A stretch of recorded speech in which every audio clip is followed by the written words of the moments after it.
For all of our advanced technology and deep historical knowledge, the ancient world still holds secrets that stop us in our tracks. These are not just lost cities or forgotten kings, but physical objects, artifacts that defy easy explanation. They are made of stone, metal, and clay, yet they carry mysteries that challenge our understanding of history, science, and human capability. The Roman dodecahedra. The soil of Europe holds countless secrets, but few are as tactile and perplexing as the Roman dodecahedron. Imagine the moment of discovery. An archaeologist's trowel scrapes against not the usual fragment of pottery or coin, but something geometrically perfect. Brushing away the dirt, a 12-sided object emerges, each face a perfect pentagon, each with a circular hole of varying size, and small knobs adorning each of its 20 corners. It's heavy, solid, and meticulously cast in bronze. The initial excitement is quickly followed by confusion. What is this thing? This scene has played out over 100 times across the vast expanse of the former Roman Empire. From the northern borders in Britain and Germany to the southern reaches of Hungary and Italy, these strange objects have been unearthed. They are not rare curiosities. They are a consistent yet inexplicable part of the Roman archaeological record. They date from the 2nd to the 4th centuries AD, a period of remarkable stability and technological advancement for Rome. Yet, in all the volumes of Roman literature that have survived, the poetry, the speeches, the engineering manuals, the private letters and official records, there is not a single definitive reference to a dodecahedron. This resounding silence is the heart of the mystery. A Roman dodecahedron is a small object typically fitting comfortably in the palm of your hand, with sizes ranging from 4 to 11 centimeters in diameter. They are almost always made of bronze, though a very few have been found in stone. The craftsmanship is universally high. The 12 pentagonal faces are precise. The holes in each face are cleanly bored, and the 20 knobs at the corners are neatly formed. There are no two that are exactly identical. The hole sizes vary from one face to the next on a single object, and the overall size differs from one dodecahedron to another. Their geographical distribution is widespread but curious. They are found in a variety of contexts, in military forts along Hadrian's Wall, in commercial towns in Gaul, and in rural villas in the Balkans. This pattern suggests they were not esoteric items for a secretive cult confined to one region, but rather objects with a recognised, perhaps even common purpose across the Roman world. However, they're almost never found in graves or temples, the places where we often find the most significant ritual or personal items. This absence from sacred contexts is a crucial clue that archaeologists puzzle over. The complete lack of written explanation has forced experts to become detectives, piecing together clues from the objects themselves. The theories about their function are as varied as they are inventive, but none have achieved universal acceptance. One of the earliest and simplest ideas is that they were decorative finials for furniture or military standards. The knobs could have been used to secure them to a wooden post. However, most recovered dodecahedra show no signs of wear on the knobs that would indicate they were frequently mounted and dismounted. Another common suggestion is that they were candlestick holders. A candle could indeed be inserted through the holes, but no traces of wax have ever been found inside a recovered specimen. A more creative theory posits they were used for knitting, specifically for knitting gloves. The hypothesis suggests that by draping yarn over the knobs and working through the holes, one could create seamless gloves of different sizes. While experimentally possible, critics ask why a Roman artisan would go to the considerable expense of casting a complex bronze object for a task that could be accomplished far more cheaply with wood or bone. The level of craftsmanship seems disproportionate to the proposed function. Moving from the domestic to the military, some researchers have proposed they were range-finding devices for Roman artillery. A soldier could peer through different pairs of holes to calculate the distance to a target for a ballista or catapult. The varying hole sizes could correspond to different ranges. The problem is the holes are not standardized in a way that suggests a precise mathematical function. Furthermore, not a single dodecahedron has been found in association with other military engineering equipment. As we examine these theories, the evidence for each is circumstantial at best. The knitting theory, for example, is undermined by the fact that no dodecahedron has ever been found with yarn or thread attached. The rangefinder theory falters on the lack of any military manual or illustration depicting such a device. The candlestick theory is weakened by the simple fact that a simpler, cheaper, and more stable clay candlestick would be far more practical. The theories then drift into the symbolic and astronomical. The dodecahedron was a shape revered by Greek philosophers like Plato, who associated it with the cosmos or the ether. Perhaps Roman officers or officials used them as objects of contemplation or in rituals related to the imperial cult. Their presence in diverse locations could support this. Anyone might have a religious object. Yet, the lack of any religious iconography on the dodecahedra themselves is a striking omission for a culture that loved to depict its gods on everything. One of the most compelling modern theories comes from amateur archaeologist and astronomer GMC Wagemans. He suggests the dodecahedron was a sophisticated portable agricultural calendar. His hypothesis, known as the gauge theory, proposes that by holding the dodecahedron up towards the horizon at a specific latitude and looking through these various holes, a farmer could determine the optimal time for planting winter grain within a critical window of a few days. The different hole sizes would correspond to different angles of the sun's declination. This elegant idea aligns with the importance of agriculture to Roman society. However, it requires a specific geographical context and a knowledge base that, while not impossible for the Romans, is unproven. Without an instruction manual carved in stone, the theory remains speculative. The Roman dodecahedron endures as a quiet enigma. It is a perfectly formed question left behind by a civilization we otherwise know so well. Every theory proposed seems to have a logical counter-argument. If it was a common tool, why is it not shown in any Roman art? If it was a sacred object, why is it not found in temples? Its very normalcy, its widespread distribution, is what makes it so abnormal. Perhaps the answer is not a single function. It is possible that the dodecahedron was a multi-purpose device, its use understood by context. A soldier might have used it for one purpose, a farmer for another, and a philosopher for a third. But this too is speculation. The dodecahedron reminds us that material culture is fragile, and that the context for an object, the common knowledge of its use, can vanish completely. The Romans saw no need to write down what a dodecahedron was for. Everyone knew that everyday knowledge passed down through generations was severed by the fall of their empire, leaving behind only a beautiful silent puzzle for future generations to ponder. It stands in museum cases today not as a symbol of what we know about the Romans, but as a symbol of what we have yet to learn, the dropa stones. The story of the dropa stones begins not with a careful archaeological dig, but with an accident of weather and exploration. In 1938, a Chinese archaeologist named Chi Pu Tei was leading an expedition through the harsh and remote Bayankara Mountains, which straddle the border of China and Tibet. According to the accounts that would later emerge, the team was seeking shelter when they discovered a network of caves. These were not natural formations. The caves showed clear signs of artificial construction, forming a complex system of tunnels and burial chambers. What they found inside would ignite a controversy that continues to smoulder to this day. The first startling discovery was the skeletons themselves. Chi Pu Tei and his team reported that the remains were bizarre. They were described as belonging to a small, frail people with unusually large, elongated skulls, unlike typical Homo sapiens. The initial assumption was that they had found a previously unknown tribe of mountain dwellers. But the atmosphere grew stranger when, scattered across the dusty cave floors, they found hundreds of stone discs. These were not crude artifacts. Each disc was about a foot in diameter, with a perfectly round hole in the centre, resembling a stone record. Their most astonishing feature was a fine, continuous groove spiralling from the centre to the rim.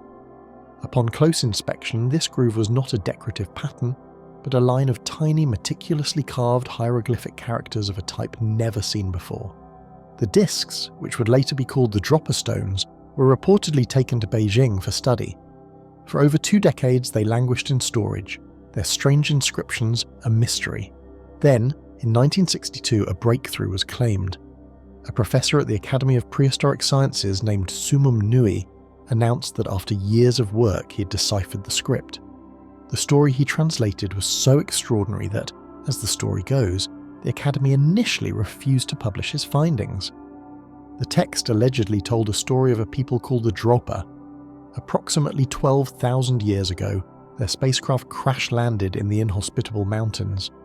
The survivors, the dropa, were unable to repair their vessel and found themselves stranded on Earth. They sought refuge in the caves but were met with fear and hostility by the local Ham tribes who hunted them. The translated text described a tragic period of conflict before a fragile peace was finally brokered. The stones, the translation claimed, were the recorded history of the dropa, a chronicle of their crash and their struggle to survive on a foreign planet. If true, this would be the most profound discovery in human history, placing an advanced extraterrestrial culture on Earth in the distant past, a time when, according to mainstream science, humans were simple hunter-gatherers. This is the core anachronism. The timeline is impossibly out of sync with everything we know. 12,000 years ago places the event deep in the Paleolithic era. There is no archaeological evidence anywhere on Earth for a culture capable of space travel at that time. The existence of a written language of such complexity would also be anachronistic. The earliest known writing systems, like cuneiform, emerged only around 3000 BC. The story places a technologically advanced event in a prehistoric context where it simply does not belong. Furthermore, the physical description of the skeletons, small stature with large heads, uncannily resembles the modern stereotypical depiction of grey aliens, a concept that did not exist in the 1930s and 1940s when the discovery was first made, but which became popular later, raising suspicions that the story was embellished over time. Unsurprisingly, mainstream archaeology and history dismiss the entire narrative. The skepticism is rooted in a complete lack of verifiable evidence. The original skeletons have disappeared. The vast majority of the discs are nowhere to be found. The only visual evidence consists of a few grainy black and white photographs. The story itself did not reach the Western world through academic journals, but through a series of articles in the German UFO magazine Das Vegetarische Universum in the 1960s, a publication with a clear bias toward extraterrestrial hypotheses. This association immediately cast a shadow of sensationalism over the stones. Skeptics offer a more grounded explanation. They argue that the discs are likely ceremonial objects known as bee discs, a type of jade artifact common in ancient China. The writing could be natural mineral striations, later vandalism, or outright carving done in the modern era. The name dropa itself is suspiciously similar to that of a real, known ethnic group in the region, the Dokpa. Critics suggest the entire story might be a conflation of local folklore with a manufactured legend, perhaps starting as a misunderstanding and growing into a full-blown myth through retelling. This leads to the cultural puzzle. If we dismiss the ancient astronaut theory, who were the real people of the Bayan Karaula Mountains? The area is known to have been inhabited by isolated tribes. Could the stones be a unique and previously unknown form of record-keeping developed by one of these groups? The problem is that the described sophistication of the discs, with their spiral of tiny, uniform characters, contrasts sharply with the known capabilities of small, isolated mountain tribes. Without the original artifacts to study, it is impossible to determine their true age or the skill involved in their creation. The story is further complicated by a later incident. In 1974, an Austrian engineer named Ernst Wegerer claimed to have seen and photographed two of the discs in a museum in Xi'an. He reported that a museum curator confirmed their identity as the dropa stones. However, when subsequent investigators visited the museum, the discs were gone, and the curator denied any knowledge of them. This anecdote fuels the belief among proponents that there has been a cover-up, but it equally supports the idea of a hoax that a museum may have fallen for and later wished to forget. The dropa stones exist in a liminal space between archaeology and myth. There is just enough of a paper trail, a named expedition, a named professor to make the story tantalizing, but a complete absence of the physical evidence required for scientific validation. They serve as a powerful cautionary tale about the allure of ancient astronaut theories and the critical importance of rigorous evidence and provenance. The enduring mystery of the dropa stones forces us to ask important questions about how we interpret the past. When faced with a gap in the historical record, are we too quick to fill it with extraordinary explanations? The stones remind us that the high, isolated plateaus of the world may still hold genuine secrets we have yet to properly understand. But they also teach us that without physical proof, even the most compelling stories remain just that, stories. The true legacy of the dropa stones is not proof of alien visitors, but a lesson in the delicate balance between keeping an open mind and demanding solid evidence before rewriting history. The crystal skulls. The legend of the crystal skulls is a tale of two stories, one of mystical ancient artifacts and the other of a brilliant modern deception. It begins with a discovery story straight from an adventure novel. In 1924, British adventurer and author F.A. Mitchell Hedges claimed to be exploring the lost Mayan city of Lubantun in Belize with his adopted daughter Anna. On her 17th birthday, as the story goes, Anna was searching the ruins of a high temple when a flash of light caught her eye. There, beneath the altar, she unearthed a perfectly carved human skull made from a single block of clear quartz crystal. Even more astonishing, it had a separate, perfectly fitting jawbone. The moment was portrayed as one of divine fate, a miraculous find gifted to a young explorer on her birthday. The skull itself is a masterpiece of craftsmanship. It is life-sized, incredibly detailed anatomically, and possesses a mesmerizing quality when light passes through it. For decades, this Mitchell Hedges skull was presented as a pre-Columbian miracle, an object so perfect that it was deemed impossible to have been carved with the stone tools available to the Maya or Aztecs. Proponents claimed it showed no microscopic marks from metal tools, suggesting it was worked with a mysterious lost technology over hundreds of years. Legends grew around it, that it could glow with an internal light, that it had mystical healing properties, and that it was one of 13 such skulls that, when reunited, would reveal great secrets of humanity. The initial theories, fueled by Mitchell Hedges' thrilling narrative, pointed to a lost ancient civilization with advanced knowledge. However, the journey of the skull soon took a turn toward mystery. The first crack in this story appeared when researchers began investigating the artifact's provenance. There is no record of the skull being discovered in 1924. There are no photographs of it from the Lubantun expedition. Mitchell Hedges himself did not mention the skull in his writings about the expedition until the 1930s. The first documented appearance of the skull was in 1936, when it was put up for sale at Sotheby's auction house in London. The consignor was a man named Sidney Burney, from whom Mitchell Hedges later claimed to have purchased it. This discrepancy led many historians to believe that Mitchell Hedges acquired the skull on the art market and then fabricated the dramatic discovery story to enhance its value and mystique. The Mitchell Hedges skull is merely the most famous of several similar quartz crystal skulls that appeared in the late 19th and early 20th centuries, almost all through European art dealers. Museums like the British Museum and the Smithsonian Institution acquired their own specimens, also touted as ancient Mesoamerican relics. The mystery deepened. Were these objects evidence of a widespread, sophisticated tradition? The revelation of their true nature came from science. In 2008, the British Museum and the Smithsonian allowed a team of scientists to subject their skulls to rigorous analysis using scanning electron microscopy. The results were conclusive. The microscopic markings on the crystal surfaces were characteristic of rotary wheels coated with industrial abrasives like diamond or corundum, tools that were only developed in the 19th century. The skulls were modern fakes. Further investigation pointed to a likely origin: the town of Ida Oberstein in Germany, a world-renowned centre for gem cutting since the medieval times. In the 19th century, the town had an abundance of skilled lapidaries and a steady supply of quartz from Brazil. These artisans, it is believed, carved the skulls to meet a growing European and American demand for exotic antiquities. The ongoing scientific debate is therefore settled. The crystal skulls are not ancient. The real mystery is sociological and historical. It is a story about the colonial era fascination with the mysterious ancient Americas, a market ready to pay handsomely for impressive curios. It is a story about the skill of 19th century German craftsmen, whose work was so good it fooled experts for nearly a century. And it is a story about the power of narrative.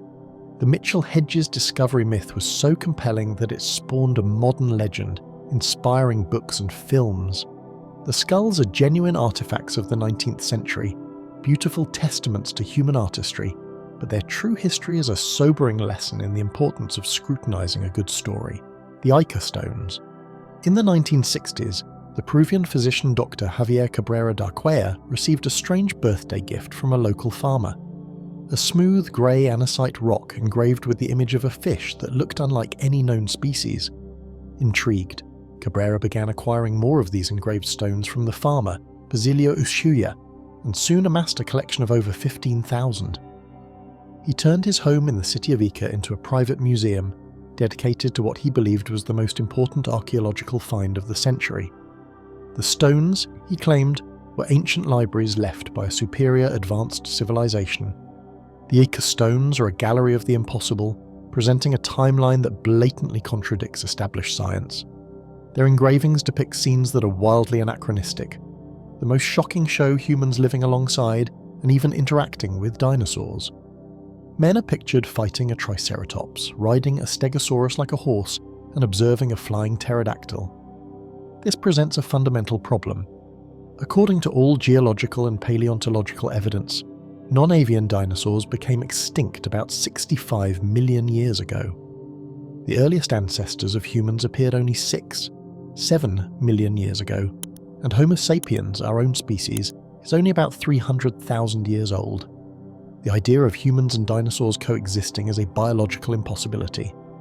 The stones also show other anachronistic scenes, such as complex medical procedures like heart transplants and caesarean sections, and advanced technology like telescopes. Dr. Cabrera developed an elaborate theory to explain this. He proposed that a superior ancient civilization, which he called Glyptolithecine, had indeed evolved alongside dinosaurs. This race, he claimed, had advanced scientific knowledge and was nearly wiped out by a global catastrophe. The survivors, he believed, passed on their knowledge to later cultures, and the stones were their library.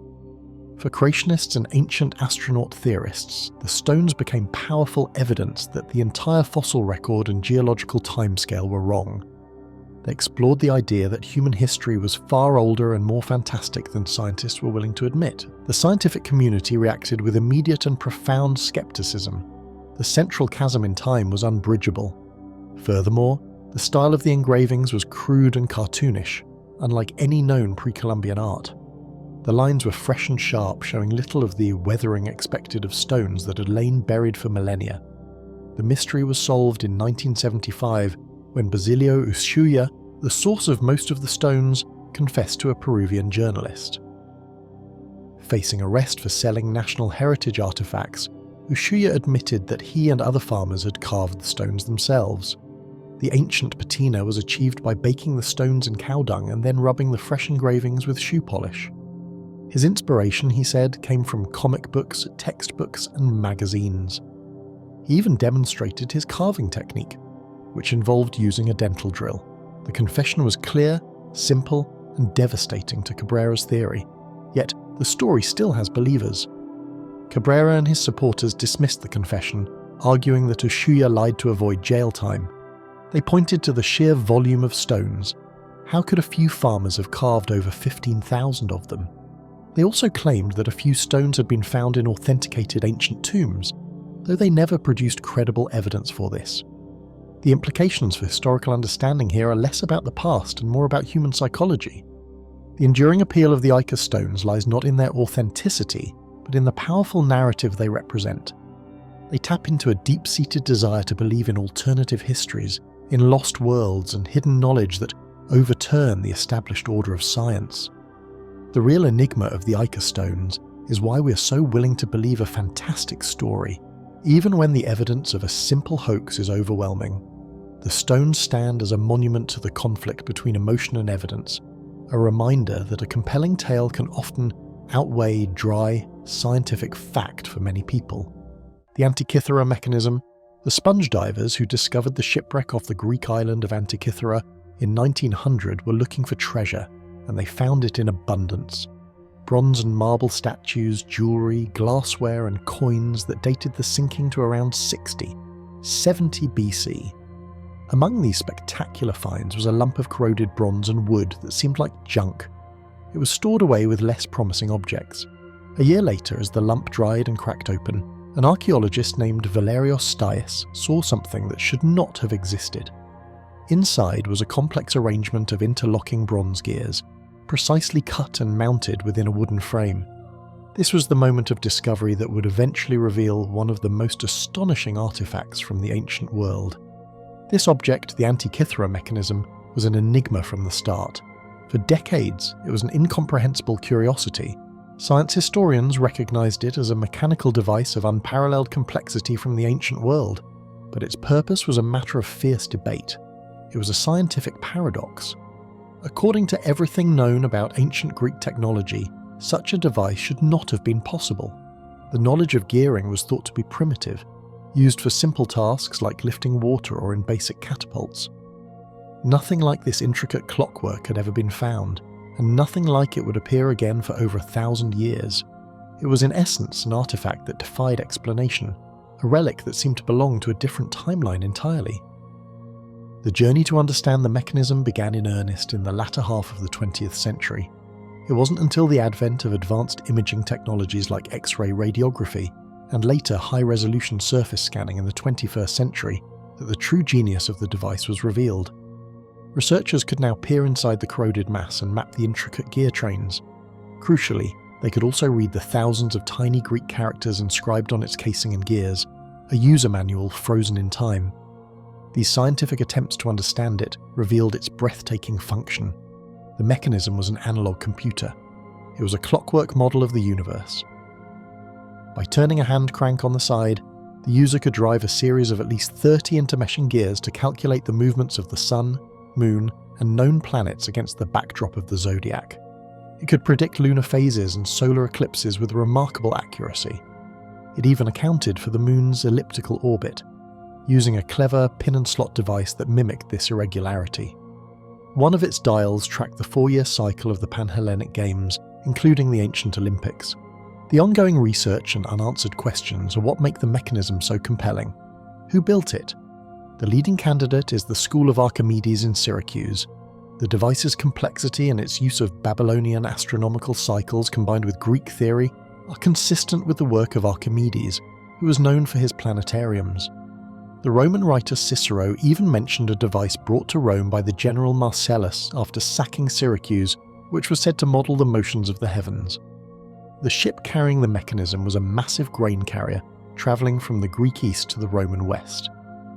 It is plausible that this masterpiece was a luxury item, a one-of-a-kind commission being shipped to a wealthy Roman patron. The mechanism forces a radical reassessment of ancient Greek technology. Its gearwork is more intricate than anything found in the world for the next millennium. The level of mathematical and engineering knowledge required to design it implies a scientific tradition that was far more advanced than previously believed. It is a solitary data point, a glimpse of a technological path that was lost during the turmoil of the Roman Empire's decline. It ends with the haunting realization that this single shipwreck preserved a level of sophistication that we never knew existed, raising the possibility that other marvels of ancient science have been lost to time forever. The Voynich manuscript. The story of the Voynich manuscript begins with a purchase. In 1912, Wilfrid Voynich, a Polish-American book dealer, acquired a collection of rare manuscripts from a Jesuit college in Italy. Among them was a book that would become his namesake and the world's most famous unreadable text. The book is approximately 240 pages long, filled from edge to edge with an unknown script flowing in a confident hand. The vellum has been carbon dated to the early 15th century, and the ink is consistent with that period. It is undeniably a genuine medieval document, but every single word in an alphabet of 20-30 strange characters is a complete mystery. The physical description of the manuscript is the first step into the enigma, a book that exists but cannot be read. The manuscript's contents are divided into sections by its bizarre illustrations, which present a profound function enigma. The herbal section contains drawings of plants that are unidentifiable. They possess strange root systems, leaves, and flowers that do not match any known botanical species. The astronomical section features circular diagrams with suns, moons, and stars in unfamiliar constellations. The biological section is the most peculiar, showing numerous nude women often depicted as bathing in interconnected green pools or tubes that resemble human organs. A pharmaceutical section shows drawings of isolated plant roots and small jars. What was the purpose of this book? Was it a medical textbook, an alchemical guide, a hoax, or the work of a mind suffering from a severe illness? The strange images defy easy categorization, making the manuscript's intended use impossible to determine. The evidence for and against the various theories is extensive. The hoax theory is persistent. If it is a forgery, it is an immensely expensive and time-consuming one, created on valuable vellum with hundreds of hours of labour. But what would be the motive? Some suggest it was a grifter's book, created by a 15th century con artist to sell to a wealthy patron as a book of secret knowledge. Another theory proposes it was the work of a mentally ill person, a form of automatic writing. However, statistical analysis of the text shows patterns consistent with a natural language, such as word frequency and length, suggesting it is not random nonsense. This has led to its classification as a scientific paradox. It has the structure of language, but not one that corresponds to any known tongue or cipher. The manuscript has resisted decipherment by the world's top cryptographers, including teams from the NSA and CIA who applied modern code-breaking techniques developed during the World Wars. More recent theories attempt to place it in a historical context. In 2017, a historian argued that the manuscript was a women's health manual, written in a highly abbreviated form of Latin. He suggested the strange characters were common Latin abbreviations and the drawings depicted herbal baths for gynecological issues. However, this theory has been widely criticised for failing to provide a consistent translation. Another hypothesis, based on statistical analysis, suggests the text could be an extinct language from Anatolia, written in a custom script. The problem is that the illustrations don't clearly align with any known cultural context from that region. The Voynich manuscript is a perfect storm of mystery. It is a physically authentic object with content that completely defies categorization. The ongoing research continues, with computer scientists and linguists now applying artificial intelligence in attempts to find patterns that human eyes have missed. It sits in a vault at Yale University's Beinecke Library, a 600-year-old lock that has yet to meet its key. Its function remains an enigma, a book that promises immense knowledge but relentlessly guards its secrets, ensuring its mystery continues. The Baghdad Battery. The story of the Baghdad Battery begins not with a grand archaeological fanfare, but with a careful examination of a seemingly ordinary set of objects. In 1936, German archaeologist Wilhelm Koenig was working at the National Museum of Iraq in Baghdad, cataloguing artifacts from nearby finds. Among them was a group of items unearthed at Kujut Rabu, a site near the city. The objects were simple: a 13-centimetre long clay jar, a rolled copper sheet forming a cylinder, and an iron rod. The cylinder was sealed at the jar's mouth with a layer of asphalt or bitumen, and the iron rod was suspended through the centre of this plug, hanging inside the copper cylinder without touching it. The interior of the jar showed signs of corrosion, suggesting it had once held an acidic liquid like vinegar or wine. To most, it looked like a sealed container for a precious substance, perhaps a scroll or a religious offering. But Koenig, who was also a trained jeweller, saw something else entirely. The artifact's supposed time period, the Parthian era, circa 250 BC to AD 224, is what makes Koenig's insight so revolutionary. He looked at the components and realised he was looking at the basic elements of a galvanic cell. If the jar was filled with an electrolyte like vinegar, the iron rod would act as an anode and the copper cylinder as a cathode. A chemical reaction would occur, causing a flow of electrons from the iron to the copper, creating a small electrical potential difference of about 1 volt. This was the anachronistic element that did not fit. The official history of electricity states that the first battery was invented by Alessandro Volta in 1800. If Koenig was right, the Parthians had discovered the principle of electrochemistry over 2,000 years earlier. This discovery introduces the artifact that defies explanation, or at least conventional historical timelines. The immediate question was, what would they have used it for? The most popular theory involves electroplating. The Parthians and later Sasanians were skilled metalworkers, known for a technique where they glued thin gold leaf onto silver objects. Perhaps they had discovered how to electroplate gold onto silver, creating a much more durable and finer finish.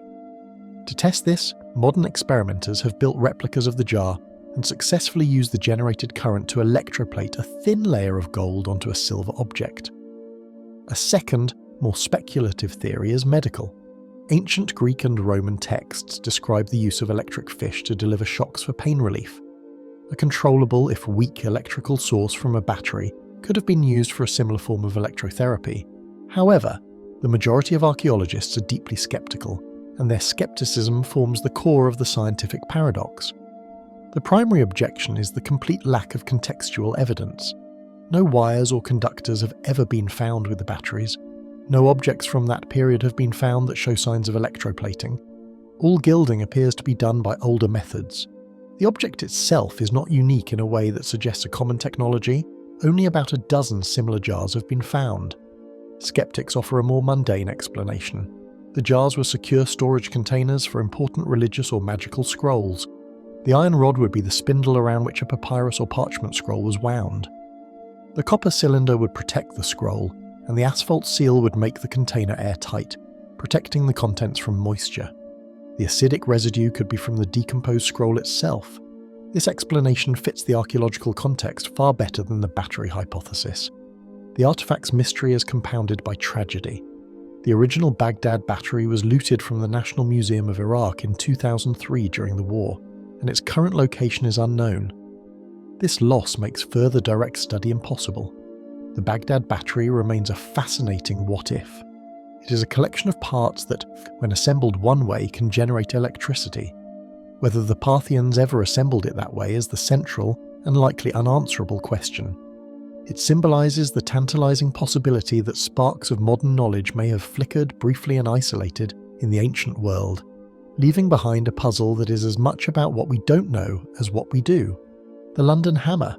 The story of the London Hammer is a classic tale of an object that appears to be dramatically out of place in time. In 1936, Max Hahn and his wife Emma were hiking along Red Creek near London, Texas, when they noticed a curious piece of rock with a piece of weathered wood protruding from it. They took the oddity home. Years later, in the 1940s, their son George broke the rock open with a hammer and chisel. Inside was a full-sized iron hammerhead with a partially petrified wooden handle. The seemingly extraordinary fact was the rock itself. It was a hard, concretionary nodule that geologists who later examined it identified as belonging to the Cretaceous rock formation in the area, which is dated to approximately 110 million years old. This is the anachronistic element that launches the mystery. The immediate sensational conclusion was that a modern-looking hammer was encased in rock that formed when dinosaurs roamed the earth. The hammerhead, made of a good quality iron with low impurities, and its style consistent with late 19th century American hammers used in mining, seemed to belong to a time just a few decades before its discovery. Yet, the rock encasing it was ancient. For those who challenge mainstream geology or believe in ancient advanced civilizations, the hammer became powerful evidence, or proof, that our understanding of deep time is fundamentally flawed. It was an artifact that, by all standard accounts, should not exist. The discovery naturally led to competing theories about its origins. The hammer was acquired by Karl Bohr, a creationist evangelist, who has promoted it as an out-of-place artifact, au part. He claims that the iron shows no signs of impurities and that the wooden handle has undergone a process of petrification that could only happen over millions of years. However, Bohr has generally refused to allow independent, rigorous scientific testing of the artifact, which raises suspicions within the scientific community. The competing mainstream theory offers a straightforward explanation that does not require rewriting Earth's history. Geologists argue that the hammer is not as old as the rock that surrounds it. The key is understanding the process of concretion. In certain environments, especially mineral-rich water sources like Red Creek, dissolved minerals can precipitate out of the water and cement sediment together around a nucleus, which could be a shell, a bone, or a human-made object, forming a hard, rock-like nodule. This process can occur relatively quickly, over decades or centuries, not millions of years. The hammer, they argue, was likely dropped or discarded by a miner in the late 1800s. The mineral-rich waters then encased it in a concretion that, to the untrained eye, looks identical to ancient stone. Analysis of the hammer itself, though limited, supports this. The style of the hammerhead is consistent with late 19th century American hammers. The petrification of the wooden handle is also not proof of great age. Wood can become mineralized surprisingly quickly under the right chemical conditions. The implications for historical understanding here are clear.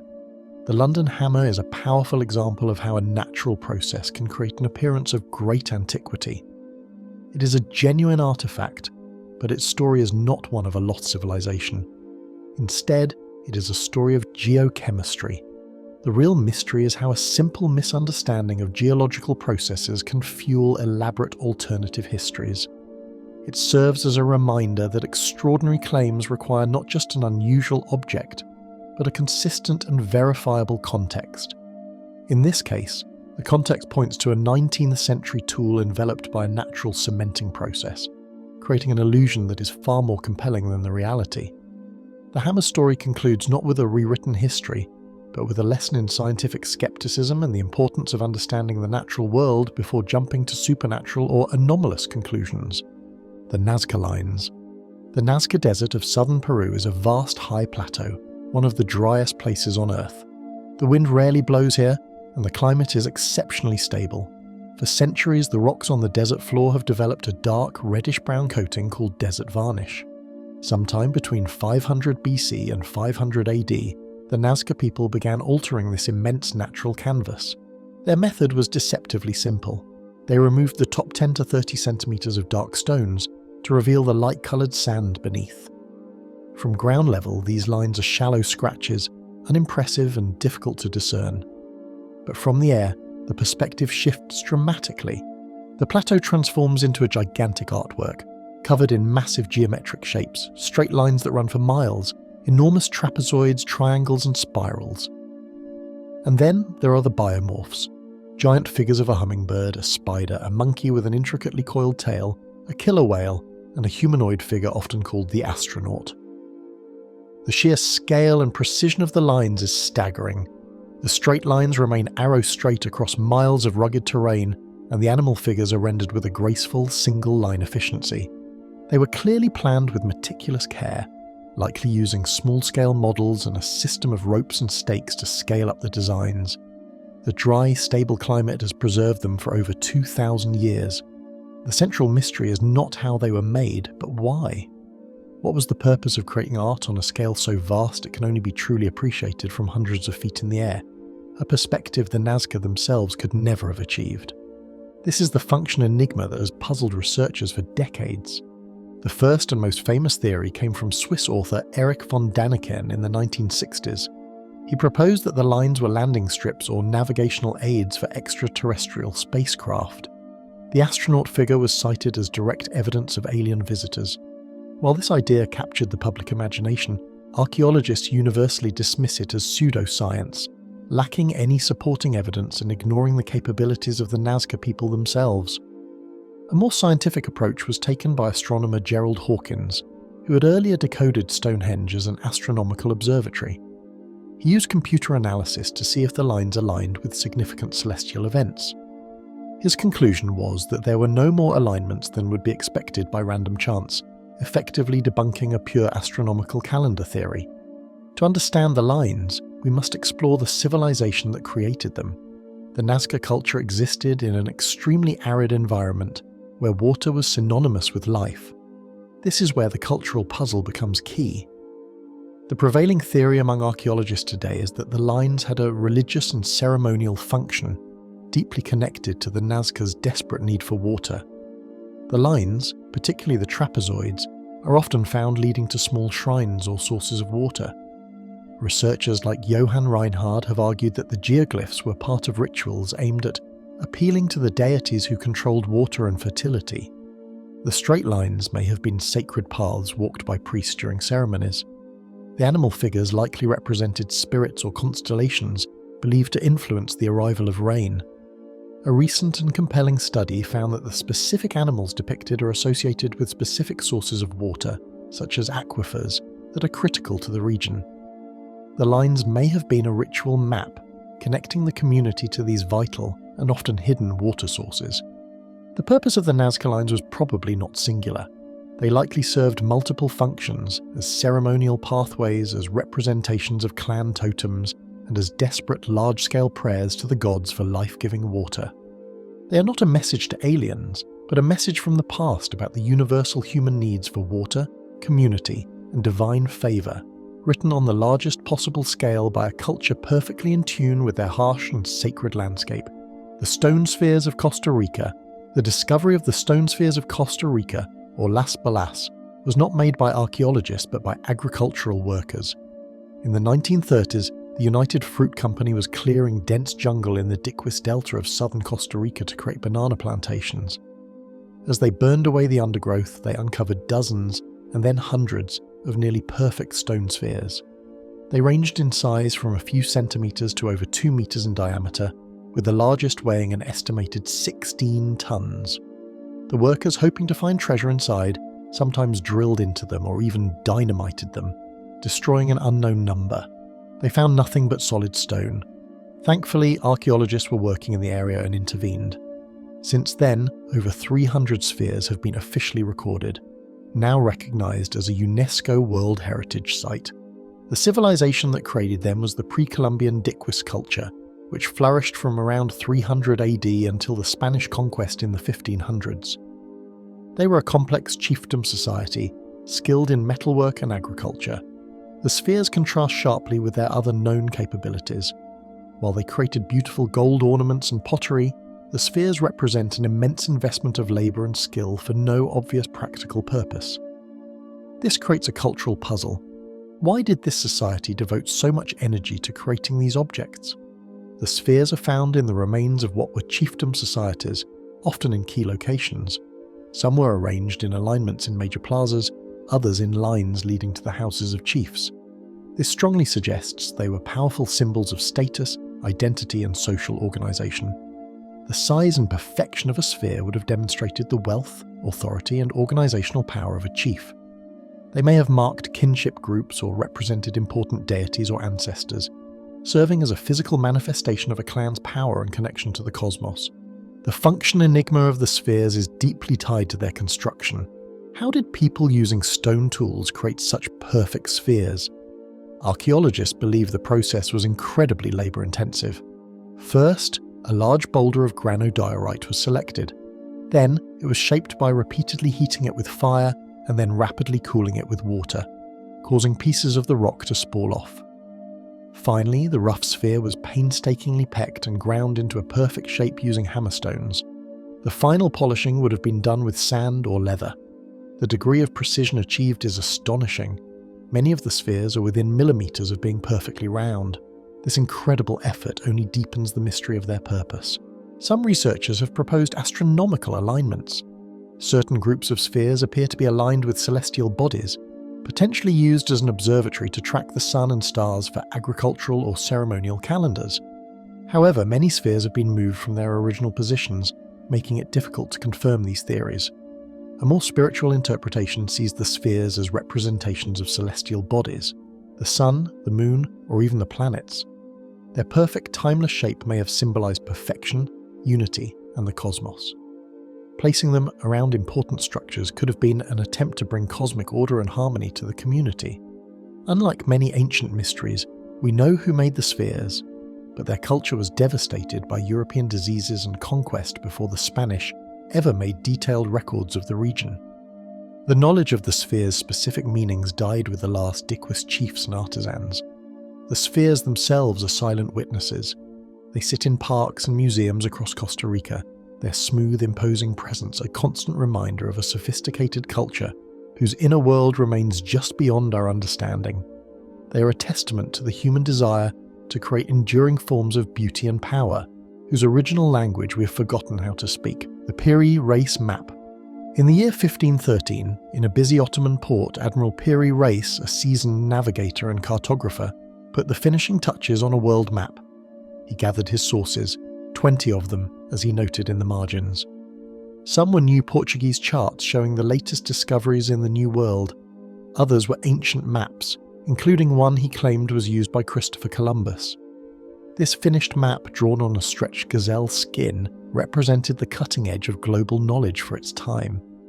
For centuries it lay forgotten, tucked away in the Imperial Library of Istanbul's Topkapi Palace. Then, in 1929, during the modernization of Turkey, officials cataloguing the palace's ancient manuscripts made a discovery that would stun historians. They found the Piri Reis map. At first glance, it was a remarkable 16th century document, but a closer look revealed details that seemed to defy history itself. The map was only a fragment showing the Atlantic Ocean with the coasts of Europe, Africa, and the Americas. Its depiction of the coast of Brazil was impressively accurate for the era, but it was the southern portion of the map that caused the real shock. Below the South American coast, the map showed a landmass reaching toward Africa. This in itself wasn't unusual. Cartographers often filled empty spaces with hypothetical lands. However, the shape of this coastline bore a startling resemblance to the continent of Antarctica, a continent that would not be officially discovered for another 300 years. This is the anachronistic element that does not fit. Even more controversially, some researchers claimed the map seemed to show details of Antarctica's topography, such as mountains and rivers, which today are buried under a mile-thick sheet of ice. This suggested the impossible, that the source maps used by Piri Reis were based on surveys of an ice-free Antarctica, made by an unknown civilization in the distant past. This theory, most famously championed by historian Charles Hapgood in the 1960s, explores a competing theory about its origins. He proposed that a sophisticated seafaring culture existed thousands of years before the rise of known civilizations. This advanced culture, Hapgood argued, had mapped the world with a level of accuracy that would not be matched until the modern era. Their maps were preserved in great libraries like Alexandria and were copied and recopied over centuries. Fragments of this ancient knowledge, according to the theory, eventually found their way to Piri Reis. Hapgood pointed to the map's accurate representation of longitudes as evidence of its sophisticated origins. This idea presents a scientific paradox. It begins with what modern science says should be impossible. Ice core samples indicate that Antarctica's coastline has been buried under ice for millions of years, far longer than modern humans have existed. There is no geological evidence for a period in human history when the continent's coasts were clear and able to be mapped. Mainstream historians and geographers offer a different set of explanations, detailing scientific attempts to understand the anomaly. They argue that the mysterious southern land is not Antarctica at all. It could be a misplaced representation of the southern coast of South America, which, on a map without accurate longitude, could easily be distorted and stretched eastward. Another possibility is that it is a composite of various sailors' tales and myths about a great southern continent, a concept that had existed since the time of the ancient Greeks. This mythical land, known as Terra Australis Incognita, was believed to exist to balance the land masses of the Northern Hemisphere. Piri Reis may have been incorporating these legends into his work. Furthermore, critics of the ancient map theory point to the many errors on the Piri Reis map. It completely omits the Drake Passage, the body of water between South America and Antarctica. It also distorts the size and shape of South America in other areas. These inaccuracies, they argue, are typical of 16th century maps and prove that Piri Reis was working with the limited and often contradictory information available in his time, not with a perfect ancient source. The mystery of the Piri Reis map endures because it is a puzzle with missing pieces. We only have a fragment of the original. It sits at a fascinating crossroads, a blend of known science, emerging exploration, and ancient legend. It forces us to ask how much knowledge has been lost to history, while also reminding us of the human tendency to see patterns and connections that may not be there. The ongoing research and unanswered questions leave it as either a spectacular coincidence, a masterful compilation of Renaissance geographical knowledge, or a ghostly echo from a world that existed long before our recorded history began. The saqqara bird. The Egyptian section of the Cairo Museum holds thousands of artifacts that tell the story of a powerful and sophisticated civilization. Among the gold masks and the stone statues, there is a small, unassuming object made of sycamore wood. It was discovered in 1898 in a tomb near Saqqara, dating back to around 200 BC. For decades, it was catalogued as a simple carving of a bird, perhaps a ritual object or a child's toy. It has a wingspan of about 7 inches, a beak, and a flat base. It attracted little attention until 1969, when an Egyptian doctor and aviation enthusiast named Khalil Messiha was visiting the museum. He looked at the object known as the saqqara bird and saw something that everyone else had missed. He didn't see a bird. He saw a model of an airplane. The artifact's supposed time period is what makes this observation so controversial. The object is firmly dated to over 2,000 years ago. Messiha's interpretation introduced an anachronistic element that doesn't fit the known technological capabilities of ancient Egypt. His analysis was based on the object's unique anatomy. A bird's wings are shaped for flapping flight, with curved feathers. The wings of the saqqara bird are straight and stiff, more like the airfoil of a glider or a modern aircraft wing. The most striking feature is the tail. Birds have horizontal tail feathers for stability. The saqqara bird has a vertical tail fin, exactly like the rudder on an airplane. This vertical fin is crucial for controlling direction during flight, but it is a feature that is completely non-functional and non-existent in the anatomy of any bird. To Messier, this was not a mistake or a stylistic choice, it was evidence of aerodynamic knowledge. The implications of this idea are dramatic, leading to competing theories about its origins.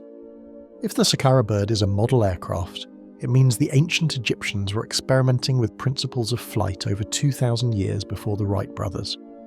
Supporters of this theory suggest that the Egyptians, who were brilliant engineers and observers of nature, might have developed working gliders. These could have been used for ceremonial purposes, perhaps launched from high places during religious festivals. They point to other cultures that have myths of flying machines, like the Vimanas of ancient India, and wonder if these stories are based on lost technological achievements. The saqqara bird, in this view, is a physical clue to a forgotten chapter of invention. Egyptologists and mainstream archaeologists offer a very different interpretation. They argue that the object is exactly what it was originally thought to be, a bird. The vertical tail, they suggest, is a stylized representation of a bird's tail feathers. It could also be a broken piece that originally looked different. The object is over 2,000 years old, and damage is possible. Another common explanation is that the object is a weather vane that would have been placed on a sacred boat used in processions. The fact that it has a flat, steady base supports this idea. They emphasize that there is absolutely no supporting evidence for ancient Egyptian aviation. There are no paintings of flying machines in tombs, no descriptions of flight in hieroglyphic texts, and no remains of full-sized aircraft. To test the airplane theory, several engineers have built large-scale models of the saqqara bird. When launched with a small weight attached to the front for balance, some of these models have proven capable of stable, gliding flight for short distances. However, critics point out that this only proves that the shape can glide, not that the ancient creators intended it to. Many objects can be made to glide with the right adjustments. The real question is one of intent.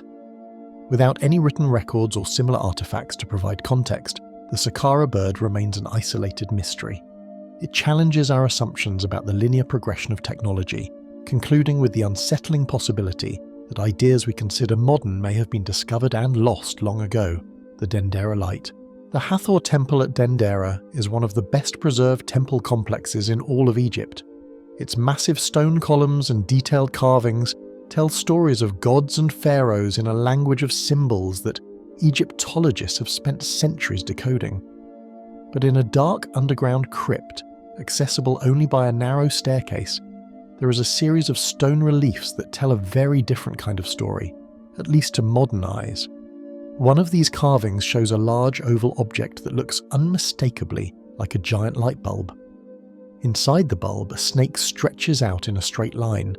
The snake's head touches a wire that leads to a small box, which is being held by a standing figure. Another, smaller figure kneels beneath the bulb, holding it up. This image has become known as the Dendera light, and it presents a scientific paradox. It appears to show an electrical device thousands of years before such technology was invented. The theory is simple and compelling. It begins with what modern science says should be impossible: electricity in ancient Egypt. Proponents argue that the carving is a technical diagram. The oval object is a glass bulb, like a Crookes tube, an early type of light bulb. The snake inside represents the filament, glowing with electric light. The wire is a cable and the box is a power source, possibly a version of the Baghdad battery. The figures are priests or technicians operating the device. They suggest that such technology could explain how the Egyptians illuminated the deep, windowless interiors of their tombs and temples without filling them with smoke from torches or oil lamps. The absence of soot in some chambers is often cited as potential evidence for this clean form of lighting. This idea details a scientific attempt to understand the artifact by projecting modern technology onto the past. However, this interpretation completely ignores the vast body of knowledge about Egyptian religion and symbolism. Egyptologists have a clear and well-supported explanation for the relief. one that requires no anachronistic technology. The scene is not technological, it is mythological. It depicts a key moment in the Egyptian story of creation. The light bulb is actually the womb of the sky goddess Nut. The snake is the sun god Ra being born from the womb. The entire scene is a symbolic representation of the dawn of a new day, with the sun god emerging to bring light to the world. The cable is not an electrical wire, but a ceremonial rope or a snake itself, a symbol of divinity. The power box is a djed pillar, a powerful symbol representing stability and the backbone of the god Osiris. The figures are not technicians, but deities supporting this cosmic event. This interpretation is consistent with the other carvings throughout the temple, which are filled with similar religious symbols. The hieroglyphic text surrounding the image describes the divine birth of the sun, with no mention of technology or artificial light. From a practical standpoint, the electricity theory faces major hurdles. Even if the Baghdad battery could generate a charge, it would be insufficient to power a light bulb bright enough to illuminate large temple chambers. There is no archaeological evidence for the necessary components of an electrical system. No wires, no generators, no switches have ever been found in Egypt.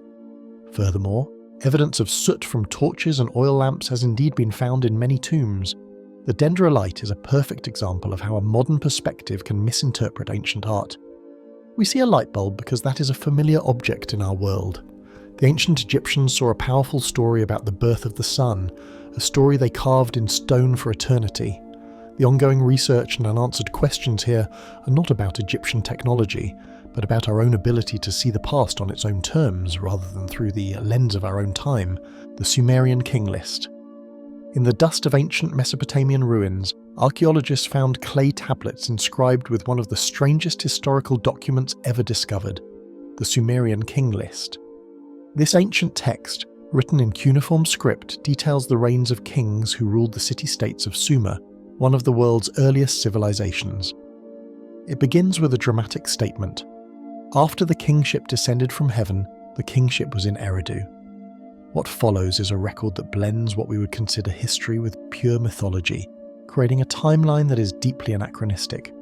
The list names 8 kings who ruled before a great flood swept over the land, but their reigns are not measured in years, but in spans of time that are impossibly long. The first king, Alulim, is said to have ruled for 28,800 years. His successor ruled for 36,000 years. After the flood, the reigns become shorter, but are still incredibly long, before eventually settling into timeframes that match known archaeological periods.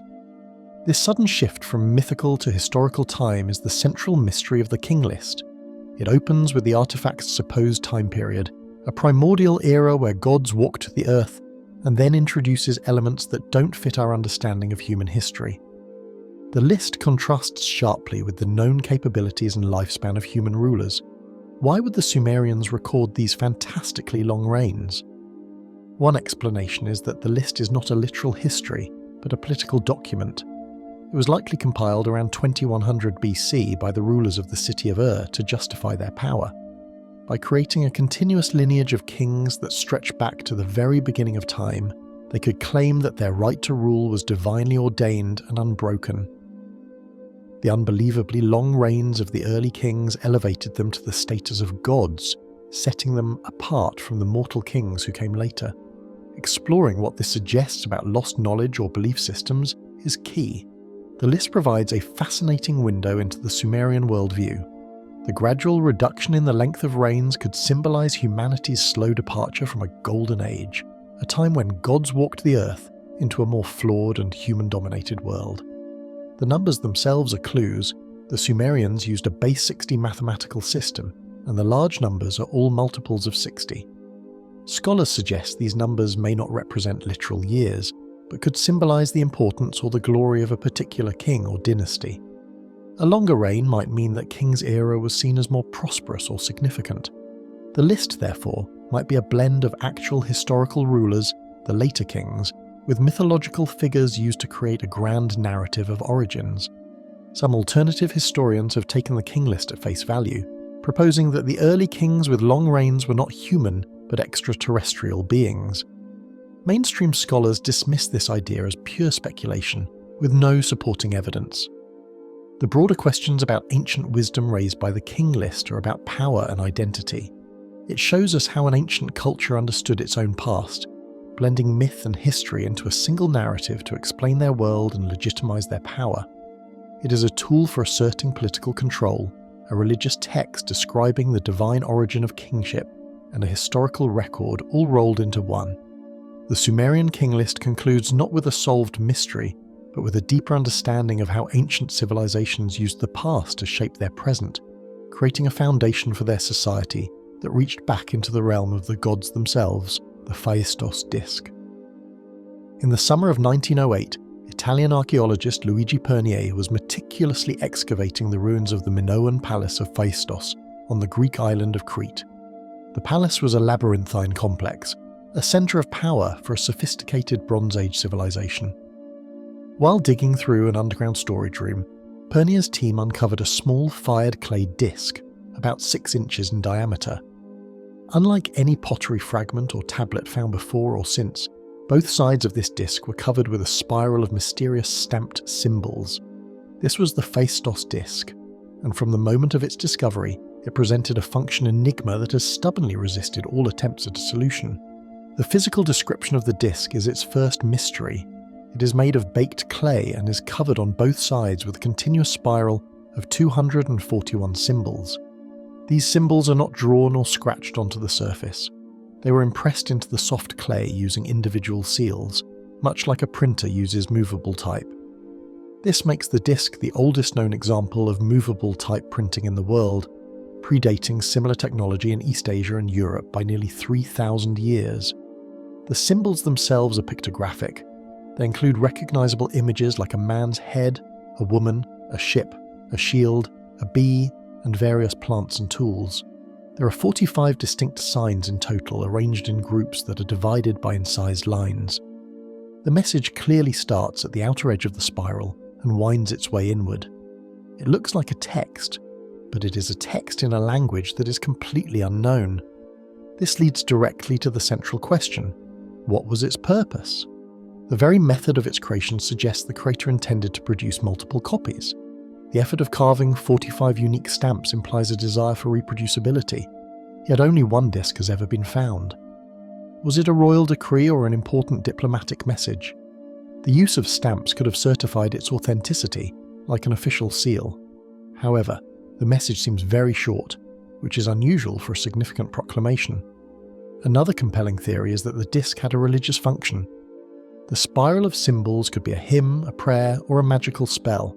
The spiral shape is often linked to cycles and rituals in the ancient world.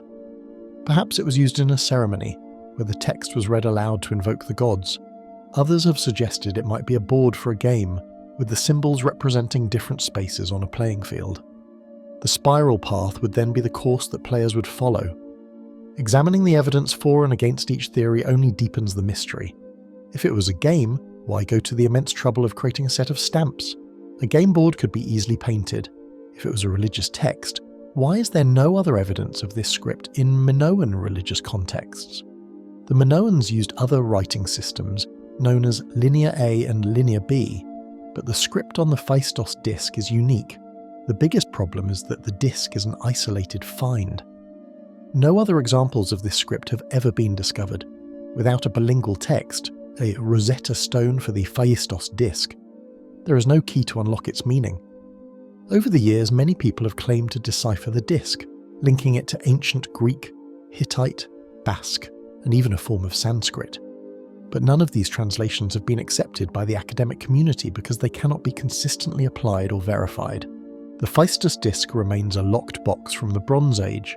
It is a single message from an unknown sender in an unknown language, using a unique technology that vanished without a trace.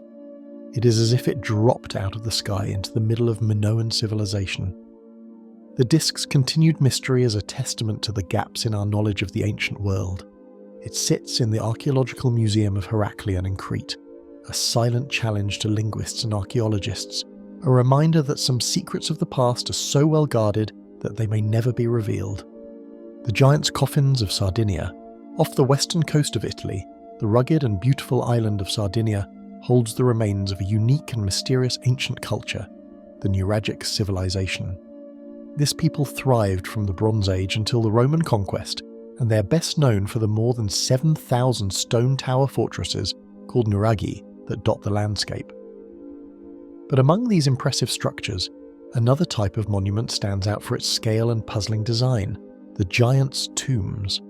These are not tombs for ordinary people, they are massive, megalithic communal graves built by the nuragic people, and their name comes from local legend, which said only a race of giants could have been buried in such enormous coffins. They open a window into a civilization whose beliefs and social structures we can only partially understand. The giants' tombs present a striking contrast with the known capabilities of the nuragic people. They were skilled metalworkers, farmers, and sailors who traded across the Mediterranean. Their society was clearly complex and organized, yet the tombs reveal a spiritual and cultural world that is almost entirely lost to us. The most striking feature of any giant's tomb is its central stele, a gigantic carved stone slab that can stand over 13 feet tall. This stone is the entrance, often carved to look like a doorway, but it is solid rock. The real entrance is a small, narrow opening at its base, leading into a long, gallery-like burial chamber. The entire structure is shaped like a bull's head, with the stele representing the head and long stone arms curving out to form the horns, creating a ceremonial courtyard in front. The largest of these tombs could be nearly 100 feet long. The effort to build them was enormous, requiring the quarrying, transport, and precise fitting of large stones without mortar. Exploring what the tombs suggest about lost knowledge is the core of the puzzle. The nuragic people left no written records, so the tombs are our biggest window into their spiritual world. They were communal graves where, over centuries, the remains of dozens, sometimes hundreds of individuals were placed. But the way they treated the dead is what makes it a cultural enigma. After a body decomposed, the bones were often moved, rearranged, or even painted with red ochre. Skulls were sometimes grouped together. This practice suggests a deep and complex belief in an afterlife, a form of ancestor worship, or ritualistic connection between the living and the dead that we simply don't understand. It implies a sophisticated set of beliefs about death and the journey of the soul. The bull symbolism adds another layer of mystery. The bull was an important symbol across the ancient Mediterranean, from Crete to Egypt, often representing strength and fertility. The fact that the giants' tombs are shaped like a bull's head suggests the nuragic people were part of this wider cultural sphere. But what did the bull mean to them? Was it a guardian for the dead, a symbol of a god? Or did it represent the power and strength of the community's ancestors? The sheer scale of the tombs indicates that the people buried here were of immense importance, likely chieftains or powerful clans. Yet the tombs contain few lavish grave goods compared to other ancient cultures. This lack of material wealth alongside such massive construction is a contradiction. It implies that their value was not in material wealth, but in ritual, communal identity, and the power of ancestry. The giants' tombs conclude with broader questions about ancient wisdom, specifically about how societies honour their dead and define their place in the world. They are a silent testament to a lost culture whose secrets are locked within the stone, reminding us that some of the most profound aspects of ancient life, their deepest beliefs and fears, are the first to vanish from the historical record. The aluminum wedge of aiud. In 1974, construction workers were digging a trench for a new project along the banks of the Mureș River, near the town of aiud in Romania. About 33 feet down, deep in a layer of sand, they uncovered 3 objects lying close together. 2 were clearly mammoth bones, fossils from the Pleistocene era that ended around 11,700 years ago. The third object was a wedge-shaped piece of heavily corroded metal. The objects were sent to the Archaeological Institute in Cluj-Napoca for analysis. The mammoth bones were unremarkable, but when scientists cleaned and analysed the metal wedge, they were met with disbelief. The object was composed of an alloy dominated by aluminum, a metal that should not have existed in the ancient geological layer where it was found. This discovery introduced an anachronistic element that defied conventional history. The wedge weighed about 5 pounds and was about 8 inches long. Its shape, with 2 holes drilled in it, suggested it was part of a larger mechanical assembly. Some engineers later proposed it looked like the foot of a landing gear for a small aircraft or a digging tooth from an excavator. The immediate scientific explanation was that it was a modern piece of machinery that had fallen into the pit during the 20th century.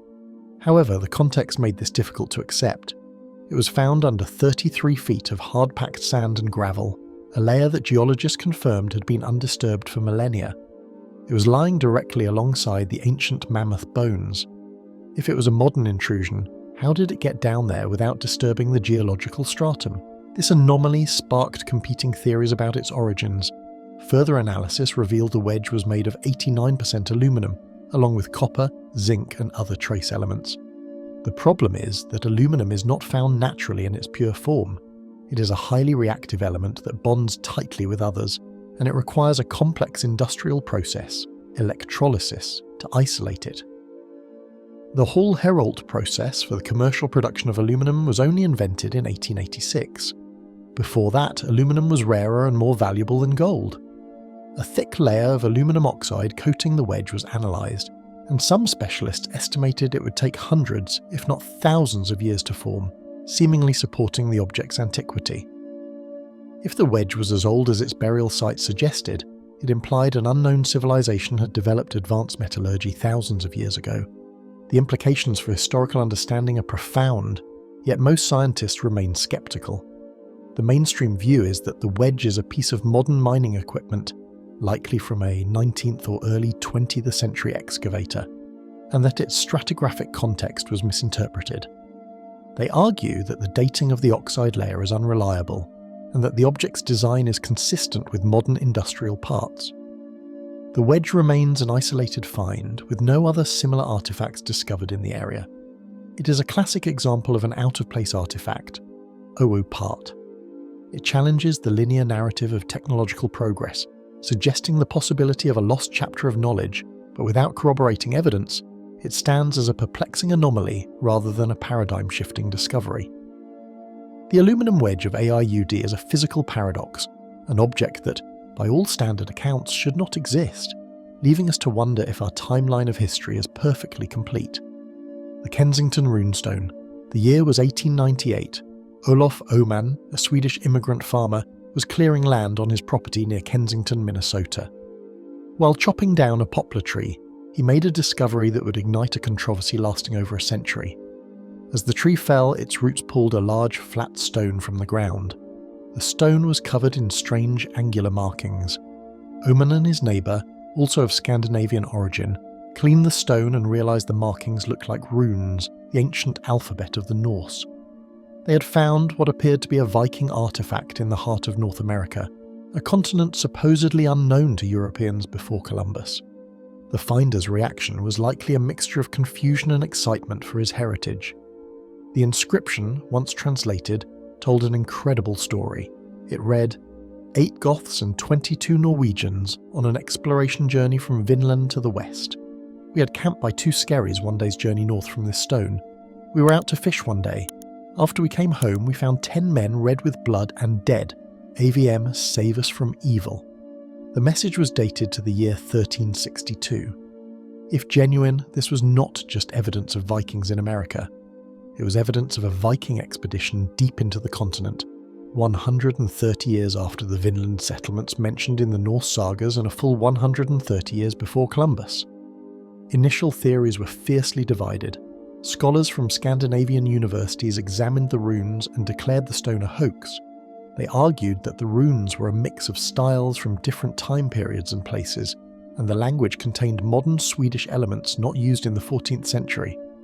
They believed Öhman, a simple farmer, had carved the stone himself, perhaps as a prank or to gain notoriety within his community. The academic world largely dismissed the Kensington runestone as a forgery, and for decades it was treated as a curiosity. However, the story refused to die. In the 20th century, other researchers began to re-examine the evidence, revealing ongoing scientific debates. They pointed to the tree itself.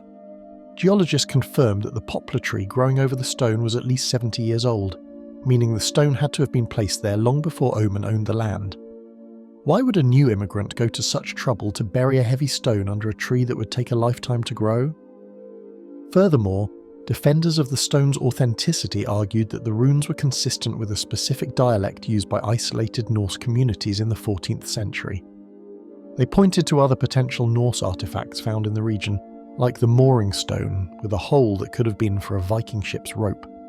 The Kensington runestone remains one of American history's greatest puzzles.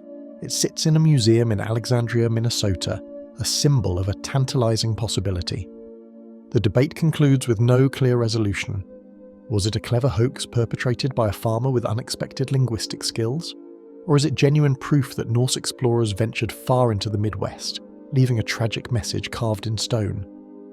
The physical evidence of the tree's growth is compelling, but the linguistic arguments against it are strong. The stone is a Rorschach test. People see in it what they want to see. It represents the enduring dream of pre-Columbian European contact, a mystery carved in stone and still waiting for a definitive answer, ensuring the debate over this remarkable find continues to this day. The Copper Scroll. The year was 1952, and the discovery of the Dead Sea Scrolls in the caves near Qumran was already the archaeological story of the century. These ancient Jewish texts, dating from the 3rd century BC to the 1st century AD, included biblical manuscripts and sectarian writings that revolutionized the understanding of Judaism and the origins of Christianity. Amidst the excitement of these finds, in a cave separate from the others, explorers made a discovery that stood out as radically different. It was not a scroll of fragile parchment or papyrus, but a scroll made of an extraordinary material, 99.9% pure copper. Unlike its delicate counterparts, this scroll was so heavily oxidized and brittle that it could not be unrolled without destroying it. For years, the Copper Scroll sat in a museum in Jordan, its secrets locked inside a corroded shell, a mystery waiting for technology to catch up. The moment of revelation came in 1955. Scientists at the University of Manchester College of Technology faced a daunting task. How does one open a metal book that crumbles at the touch?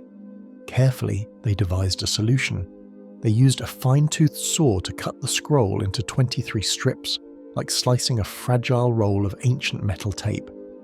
As they unpeeled the first strip, they saw text, Hebrew text, engraved directly into the metal. But this was not the literary or religious prose of the other Dead Sea Scrolls. When translated, the text revealed itself to be something entirely unexpected, a treasure map. The scroll contained a list of 64 locations where enormous quantities of gold, silver, coins, and precious utensils were supposedly hidden. The amounts were staggering, described in a matter-of-fact inventory style. For example, one entry reads, "In the ruin which is in the valley of Akor under the steps leading to the east, 40 long cubits, a chest of silver and its vessels, weight 17 talents. A talent was a massive unit of weight, about 75 pounds. 17 talents of silver would weigh over 1,200 pounds. The scroll described tons of precious metals. This discovery presented a profound function enigma. What was the purpose of this unique document? Was it a literal record of a real treasure, or was it a work of fiction, myth, or allegory? The physical description of the scroll itself provides the first clue to its purpose. The choice of copper is highly significant. Copper is a durable material, chosen for a document that needed to last, unlike perishable parchment. This suggests the information was considered critically important and needed to be preserved for a long time. The script is also different from the other Dead Sea Scrolls. It is a later form of Hebrew, more similar to the Mishnaic Hebrew used after the destruction of the Second Temple in 70 AD. The language is straightforward, a simple list of locations and items, lacking the poetic or religious flourishes of other texts. Various theories about its purpose have been presented over the decades. The most popular theory is that it lists the treasure from the Second Temple in Jerusalem, hidden before the Romans sacked the city in 70 AD. The Essenes, the Jewish sect thought to have written the Dead Sea Scrolls, might have been tasked with safeguarding this vast wealth. The scroll was hidden in a remote cave to protect the secret from the advancing Roman legions. However, the sheer size of the treasure is a major problem. The amounts described are greater than the entire annual revenue of the Roman Empire at the time. It seems fantastically large, leading some scholars to suggest the numbers are symbolic or the weights refer to a different, smaller measurement. Other theories propose the treasure is metaphorical, perhaps referring to spiritual wealth or religious artifacts, but the plain, practical language of the scroll argues against this. Another idea is that it is record of the funds of the Essene community itself, but again the quantities seem implausibly vast. Some have even suggested it is a piece of folklore or a work of fiction. The evidence for and against each theory is complex. Proponents of the literal treasure theory point to the specific directions and the deliberate use of durable copper. Skeptics point to the fantastical sums, the lack of any treasure ever being found despite numerous searches, and the possibility that the talents referred to a much smaller unit of weight used for temple tithes. The ongoing scientific debate continues, with some researchers using modern technology like ground-penetrating radar to search the areas described, though the ancient landmarks mentioned are largely unidentifiable today. The copper scroll ends with an ongoing mystery. It is a detailed, tangible record that feels like it should lead to a fantastic discovery, yet it has yielded nothing but more questions. It is either the world's most tantalizing treasure map or its most elaborate dead end, a metallic puzzle box whose contents, whether literal gold or metaphorical truth, remain stubbornly buried: the Japanese dogu figurines. Across the forests and fields of Japan, archaeologists have unearthed thousands of mysterious clay figures from the Jomon period, a time stretching from about 14,000 to 300 BCE. The Jomon people were hunter-gatherers, named for the cord-marked patterns they left on their pottery, some of the oldest in the world. Theirs was a culture of deep antiquity, living in a rich natural environment. But the artifacts they left behind, particularly the objects known as dogu, tell a story that is far more complex than a simple struggle for survival. Dogu, which means clay image, are not crude dolls. They are complex, often surreal figurines that present a profound cultural puzzle, forcing us to reconsider the spiritual and artistic capabilities of this ancient society. The civilization that created the dogu is fascinating in its own right. The Jomon period was remarkably long and stable, lasting for over 10,000 years. During this time, the Jomon people developed a sophisticated culture without adopting agriculture on a large scale. They lived in pit dwellings, crafted exquisite lacquerware, and created pottery with intricate, flame-like designs. The dogu figurines, however, are their most enigmatic legacy. They come in many shapes, but the most famous are the so-called goggle-eyed or snow goggle types. These figurines have large, circular eyes that look like modern skiing goggles. Their bodies are covered in intricate, swirling patterns that might represent tattoos, clothing, or even a spiritual energy. Many have exaggerated hips, thighs, and breasts, while others have slender, almost alien-like proportions. A striking feature is that most dogu appear to be female, and many have been deliberately broken, a leg smashed off, an arm missing, often with the pieces buried separately.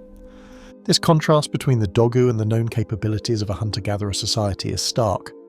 Creating these figurines required significant time, skill, and a sophisticated symbolic language. They indicate a rich spiritual life that goes far beyond basic subsistence. Exploring what they suggest about lost knowledge and beliefs is the key to understanding them. The leading theory is that they were used in shamanic rituals, perhaps for healing or magic. The broken limbs might have been a form of sympathetic magic, breaking the figurine's leg to heal a real person's leg injury, effectively transferring the illness or injury to the object. The female emphasis suggests they could be powerful fertility symbols, connected to a mother goddess or rituals to ensure the survival and health of the community. The goggle eyes might represent a shaman in a trance state, seeing into the spirit world, or they could be protective goggles against snow blindness, symbolizing a connection to the winter world. The function enigma of the dogu is deepened by their variety and their deliberate destruction. Why were they broken? Was it part of the ritual, a way to kill the object and release its power?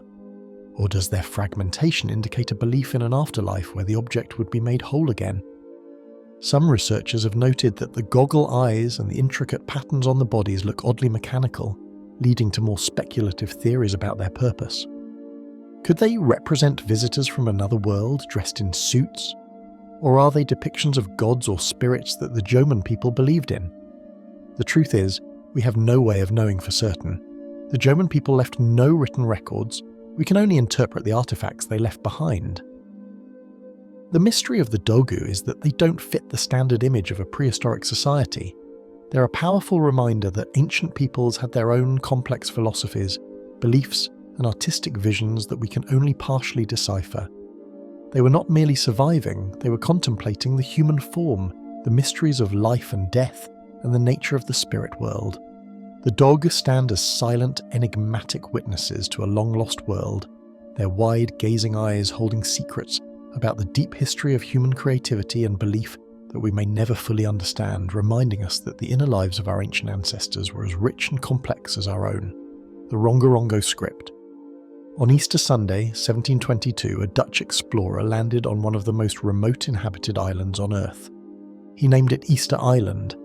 The world would soon become fascinated by the island's massive stone heads, the moai, which stood as silent guardians of a mysterious culture.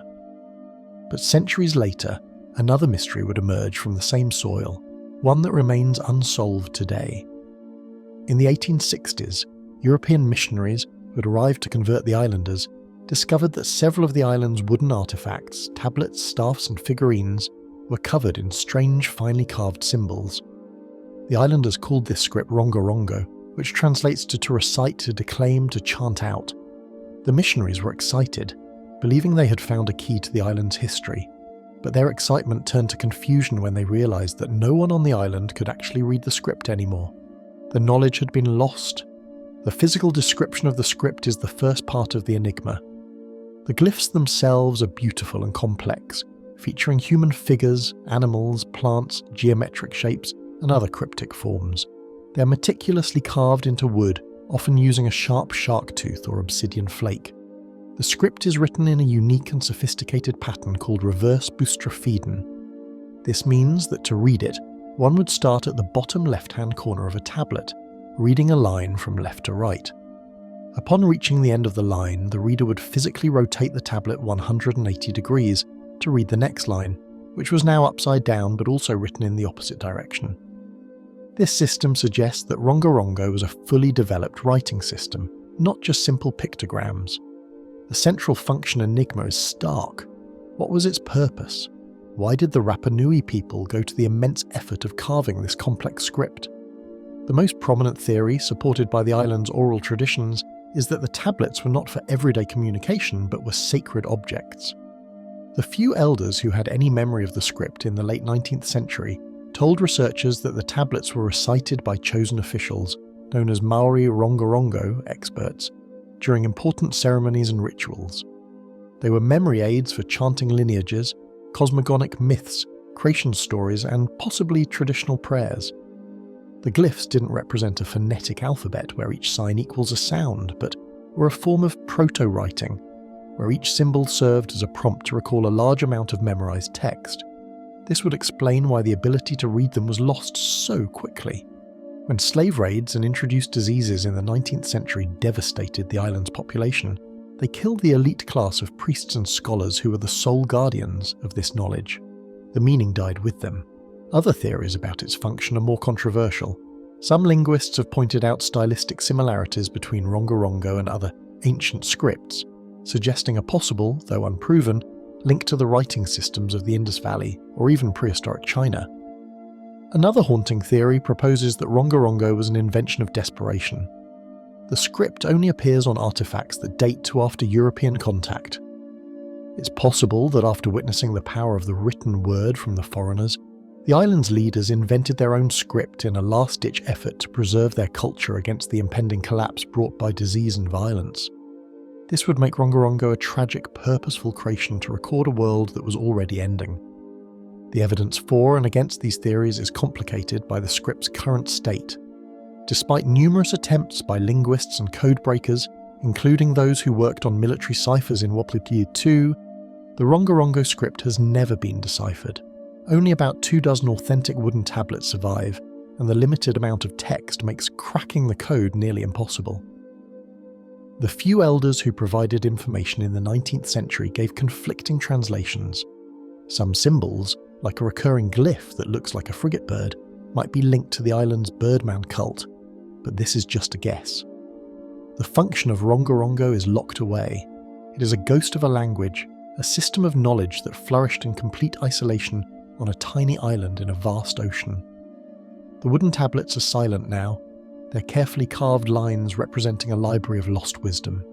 They stand as a testament to a culture's intellectual achievement that we can see but cannot understand, a permanent reminder of how easily knowledge can vanish from the world. The Antikythera youth, the same storm-tossed shipwreck off the coast of the Greek island of Antikythera that preserved the astonishing mechanism also held another magnificent secret.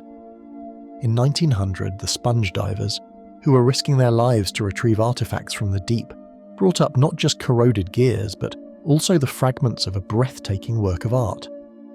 Amid the broken pottery and scattered coins, they recovered pieces of a life-size bronze statue. The moment of discovery was one of careful recovery. The divers worked in dangerous conditions to bring these heavy, precious fragments to the surface. When conservators at the National Archaeological Museum in Athens painstakingly pieced the fragments together, they found themselves looking at the figure of a naked young man, a masterpiece of classical Greek sculpture. He became known as the Antikythera youth, or the Antikythera ephebi. The finder's initial reaction, shared by archaeologists, was one of awe. The statue is breathtaking. The youth stands in a relaxed, graceful pose known as contrapposto, with his weight on one leg creating a subtle S-curve in his body. His arms were raised, as if once holding something. His body is perfectly proportioned, his expression serene and confident. The quality of the workmanship is exceptional, with inlaid eyes of glass and stone that give him a lifelike presence. The initial theories about his identity were varied. Who was this handsome youth? The leading idea was that he is the hero Perseus, holding the severed head of the Gorgon Medusa high in his left hand. His posture fits other known statues of Perseus from the same era. Another strong theory identifies him as Paris, the Trojan prince, holding the apple of discord that he awarded to Aphrodite, an act that sparked the Trojan War. The artifact's mysterious properties go beyond his identity. The statue reveals the pinnacle of Greek bronze casting technology, a technique that allowed for the creation of dynamic, lifelike figures. Yet, its presence on a Roman cargo ship deepens the mystery. The ship was a massive grain carrier travelling from the Greek east to the Roman west around 60–70 BC. This was a time when wealthy Romans were obsessed with Greek art, and Roman generals routinely looted Greek temples and public spaces to decorate their villas and forums. The Antikythera youth was not a copy. He was an original Greek masterpiece, likely plundered and being shipped as a luxury item to a wealthy Roman patron. This context reveals the statue's purpose as a spoil of war, a symbol of Roman conquest and cultural appropriation. Contrasting the artifact with the known capabilities of its civilization highlights its significance. The Greek civilization of the classical period, circa 5 to 4 centuries BC, was capable of producing art of unparalleled beauty and technical skill. The Antikythera youth, dated to around 340 BC, is a prime example. However, the civilization that was shipping it, the Roman Republic, was, at that time, a military powerhouse, whose art was still heavily derivative of Greek models. The statue contrasts the refined artistic philosophy of the Greeks, which celebrated the ideal human form and mythological heroes, with the practical, acquisitive nature of the Romans. The statue's journey from a Greek sanctuary to a Roman collector's villa was interrupted by a storm, a disaster for the ancient crew that preserved the statue for modern humanity. Exploring what the Antikythera youth suggests about lost knowledge is not about technology, but about art and history. It speaks to the immense volume of Greek art that was lost, melted down for its bronze in later centuries. This statue survived only because it was lost at sea. It is a single, precious data point representing countless other masterpieces that are gone forever. The youth's calm gaze looks out from the depths of time, not just as a beautiful object, but as a witness to a crucial historical moment, the transfer of Greek culture to Rome, which would in turn shape the Western world. He's more than a statue. He is a symbol of art, power, and loss, a tangible piece of a cultural conversation between two great civilizations that continues to echo through history. The Tlahuaca. In 1933, archaeologist José García Payán was conducting a systematic excavation of a burial site at Tlahuaca in the Toluca Valley of Mexico. The site was a Matlatzinca settlement, a people who were later conquered by the Aztec Empire. The burial was intact, sealed under layers of earth, and based on the associated pottery and other artifacts, it was confidently dated to between the 9th and 13th centuries AD. This places it firmly within the pre-Columbian era, long before any sustained contact between the Americas and the Old World. Among the authentic local grave goods, jade beads, pottery, and musical instruments, Payon made a baffling discovery. It was a small terracotta head, about 2 inches tall. The head was stylistically completely out of place. It did not look Mesoamerican. Instead, it wore a distinctively Roman-style hat called a petasus. Its beard and facial features were carved in a style characteristic of Hellenistic Roman art from the 2nd or 3rd century AD. This small artifact introduced an anachronistic element that did not fit any conventional model of world history. How could an object resembling Roman art from the time of the Empire end up buried in a sealed grave in central Mexico, dating from centuries before Christopher Columbus sailed? The initial assumption among many archaeologists was that it must be a hoax, perhaps planted as a joke or to discredit the dig. But Garcia Payon was a respected archaeologist, and his field notes were meticulous. They confirmed the head was found in an undisturbed context, beneath a sealed floor layer associated with the pre-Columbian burial. The grave itself showed no signs of modern tampering. If it was a hoax, it was an incredibly sophisticated one executed decades before the idea of pre-Columbian transoceanic contact became a popular topic for sensationalists. The discovery naturally led to competing theories about its origins. The most controversial theory, of course, is that it is genuine evidence of pre-Columbian contact between the Old World and the New. Proponents of this idea ask whether a Roman ship could have been blown off course across the Atlantic, or if there was some form of indirect trade across the Pacific that brought Old World artifacts to the Americas. They point to the head as tangible proof that the ancient world was more interconnected than previously believed. However, this theory faces a significant problem. The head is an isolated find. No other Roman artifacts have been discovered in a secure pre-Columbian context in the Americas. For a theory of contact to be credible, we would expect to find more evidence: coins, pottery, or metalwork, not just a single small terracotta head. Scientists have since subjected the head to rigorous testing to try to resolve the paradox. In 1995, thermoluminescence dating was performed at the University of Heidelberg. This technique measures the last time a piece of pottery was fired, and it confirmed that the head was indeed ancient, dating to a wide range between 900 BC and 1250 AD. This range still places it firmly within the pre-Columbian period, effectively ruling out a modern forgery. The results reignited the debate but did not settle it. Skeptics have proposed alternative explanations. The most common is that the head was brought to Mexico by Spanish colonists in the 16th century. Perhaps it was a curiosity in a Spaniard's possession that was later lost or traded, eventually working its way down into an older archaeological layer through natural processes or unintentional mixing. However, this seems unlikely given the documented conditions of the dig and the sealed nature of the burial. The implications for historical understanding are profound, yet deeply frustrating. The Tocaxic Calistlahuaca head remains an isolated and perplexing find. It is an artifact that does not belong. It cannot be easily dismissed due to its documented provenance and scientific dating, yet it cannot be accepted as proof of contact without corroborating evidence. It sits in a limbo of historical possibility. It forces archaeologists to remain open to the idea that rare, accidental voyages could have occurred, while also demonstrating the rigorous standards required to prove them. The head is a tiny, silent object that poses a giant question about the interconnectedness of the ancient world, a question that, for now, remains unanswered. It concludes not with a rewritten history, but with a cautionary note about the complexity of the past and the rare anomalies that challenge our neat historical narratives, the genetic disc. In a private collection in Bogota, Colombia, there is a mysterious stone object known as the genetic disc. It is a circular disc, about 27 centimeters, roughly 10.5 inches in diameter, made of a very hard black stone called lyddite. The disc is notable not for its material, but for the astonishing images carved upon it.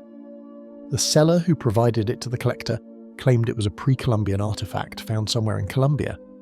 It is these images, however, that have sparked both intense intrigue and deep skepticism, because they appear to depict the human reproductive process, with a knowledge of biology that science only acquired in the 19th and 20th centuries. The disc begins with a scientific paradox.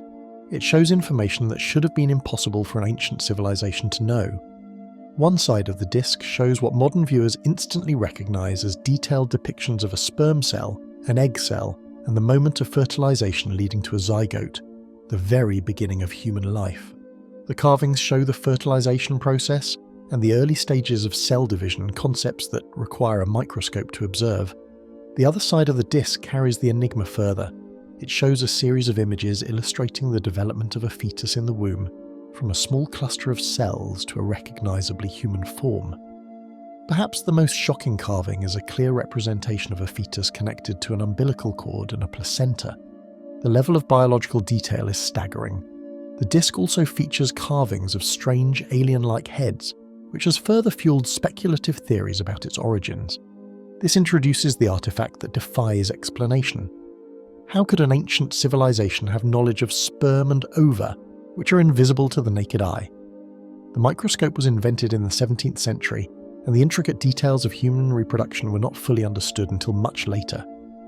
If the disc is genuine and pre-Columbian, it suggests that its creators possessed biological knowledge that completely defies the known timeline of scientific discovery. This has led proponents of alternative history to suggest the disc is evidence of a lost civilization with advanced technology, or even knowledge given by extraterrestrial visitors. The anachronistic elements are not just a matter of dates, but of fundamental scientific understanding. The mystery deepens when we examine the competing theories about its origins. The most significant problem with the genetic disc is its complete lack of archaeological provenance. It was not discovered by archaeologists in a documented dig. It appeared on the private antiquities market, and its exact origin is unknown. This leads most mainstream archaeologists and historians to dismiss it as a modern forgery, created to sell to collectors fascinated by ancient mysteries. They argue that the carvings are too crisp and lack the wear expected of an ancient object that has been handled or buried for centuries. The themes are also suspiciously aligned with modern biological understanding, making it a perfect puzzle for the 20th or 21st century, but not for the ancient world. Scientific attempts to understand it are hampered by its questionable origins. Without a secure archaeological context, scientific dating is less meaningful, as it can only confirm the age of the stone, not the age of the carvings. Critics point out that anyone can carve a modern image into an ancient piece of stone. The disc also exists in isolation. There are no other artifacts from the Americas that show similar biological knowledge. Defenders of the disc's authenticity argue that the stone itself is ancient and the carvings show signs of age, but these claims are difficult to verify independently. The ongoing research and unanswered questions surrounding the genetic disc are therefore fundamentally different from those of artifacts found in situ. The debate is less about the past and more about the present, about the market for fakes and the human desire to find evidence of advanced ancient knowledge. The genetic disc ends with a stark choice. It is either one of the most revolutionary artifacts ever found, a single object that could force a complete rewrite of the history of science, or it is an elaborate and clever hoax that preys on our fascination with the unknown. Its hard stone surface holds a secret that is either a profound truth or an ingenious deception, and without better evidence we may never know which. The Fuente Magna Bowl. The story of the Fuente Magna Bowl begins not in a museum or a formal dig, but with a chance find by a rural labourer. In the 1950s, a worker was digging on private property near the shores of Lake Titicaca in Bolivia when his tool struck a large, heavy object. He unearthed a substantial stone bowl, which was eventually acquired by a local family. For years, the bowl, which became known as the Fuente Magna, sat as a curious but largely unremarkable artifact. Its significance would only be recognised decades later, when researchers took a closer look at the inscriptions covering its interior. They realised they were looking at something that should not exist. The bowl featured two distinct types of carving. One side had designs similar to local ancient cultures, but the other side was covered in a script that looked unmistakably like Sumerian cuneiform, the writing system of one of the world's earliest civilizations from Mesopotamia, thousands of miles away. This discovery presents a profound anachronistic element. The Sumerian civilization flourished in what is now Iraq from about 4,500 to 1900 BC. The Fuente Magna Bowl was found in Bolivia on a continent separated by vast oceans. According to mainstream history, there was no contact between the Old World and the New World before the voyages of Christopher Columbus. The bowl's existence suggests the impossible, that Sumerian travellers somehow reached South America thousands of years ago. The potential implications were revolutionary, pointing to transoceanic contact on a scale never before accepted by historians. It was as if a piece of ancient Iraq had been dropped onto the Bolivian Altiplano. The discovery naturally led to competing theories about its origins. The most straightforward explanation from skeptics is that the bowl is a modern forgery. It was not discovered by professional archaeologists in a controlled excavation, and its path to recognition was through the antiquities market, where fakes are common. Critics argue that someone with knowledge of cuneiform could have carved the symbols to create a sensational artifact. However, those who believe it is genuine point to the wear on the inscriptions and the bowl's overall patina, which they claim suggests great age. They also note the presence of authentic-looking local zoomorphic designs, which would require a forger to be an expert in both Mesopotamian and pre-Columbian Bolivian art styles. Exploring what the bowl suggests about the civilization that might have created it opens a cultural puzzle of immense proportions. If the bowl is authentic, it forces a contrast with the known capabilities of pre-Columbian cultures. The Sumerians were a Bronze Age society with cities, advanced agriculture, and the world's first writing system. The cultures around Lake Titicaca at the time, such as the Pokhara, were sophisticated in their own right, but there is no evidence they had a complex writing system. The bowl, therefore, could represent a blending of cultures, a Sumerian object that influenced local art, or a local object that incorporated a foreign script. Some researchers, like epigrapher Dr. Clyde Ahmed Winters, have proposed translations of the cuneiform, suggesting it is a dedicatory text to a Sumerian fertility goddess Nia. This would place it within a known Sumerian religious context, but in a completely alien geographical setting. The implications for historical understanding are staggering, yet the bowl remains an outlier. It is a single, isolated find. No other Sumerian artifacts have been discovered in the region. Without a clear archaeological context or corroborating evidence, the Fuente Magna bowl is unable to overturn the historical consensus on pre-Columbian contact. It sits in a museum in La Paz, a tantalizing but unproven clue. It represents the ultimate what-if scenario, a tangible link between two ancient worlds that, according to all other evidence, never knew the other existed. The bowl concludes with broader questions about the randomness of archaeological discovery and the fragility of evidence. It is a reminder that the past is full of surprises and that a single object can challenge our entire understanding of history, even if it cannot, on its own, rewrite it. The Fuente Magna bowl is either a priceless key to a lost history of global exploration or an elaborate fake, and its silence on the matter is as profound as the inscriptions it bears. The Klerksdorp spheres. In the 1980s, miners working in the pyrophyllite deposits near the town of Klerksdorp in South Africa began uncovering strange objects. They were spheres and discs, made of a hard metal, often bluish steel in colour with a reddish dust on the surface. The miners called them Klerksdorp spheres. At first glance, they might not seem remarkable, but their context made them a profound scientific paradox. The pyrophyllite rock they were embedded in was part of the Precambrian Transvaal supergroup, dated to be approximately 2.8 to 3 billion years old. This was a time when the only life forms on Earth were single-celled microbes. There were no plants, no animals, and certainly no industrial activity capable of manufacturing metal objects. The spheres begin with what modern science says should be impossible: manufactured objects from a time before multicellular life even existed. The spheres themselves vary in size, from a few millimeters to over 10 centimeters in diameter. Some are perfectly smooth, while others have 3 parallel grooves running around their equator, making them look precisely machined. The material they are made from is primarily the mineral hematite, an iron oxide, or sometimes wollastonite, mixed with nickel and other elements. The mystery is not just their age, but their form. How could such seemingly perfect grooved objects form naturally in sediment that was laid down billions of years ago? This question pits natural geological processes against a far more speculative possibility and introduces an artifact that defies easy explanation. The scientific attempts to understand the spheres have been extensive. Geologists argue that the spheres are concretions. A concretion is a hard, compact mass that forms when mineral cement precipitates and fills the space within sediment around a central nucleus, like a grain of sand or a fossil.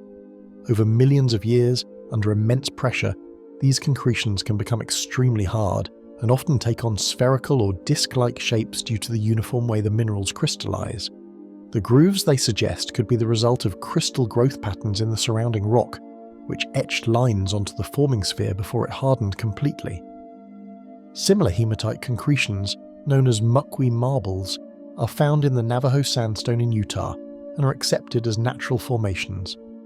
For geologists, the Klerksdorp spheres are a fascinating but entirely natural geological oddity, a testament to the slow, powerful forces that shape our planet.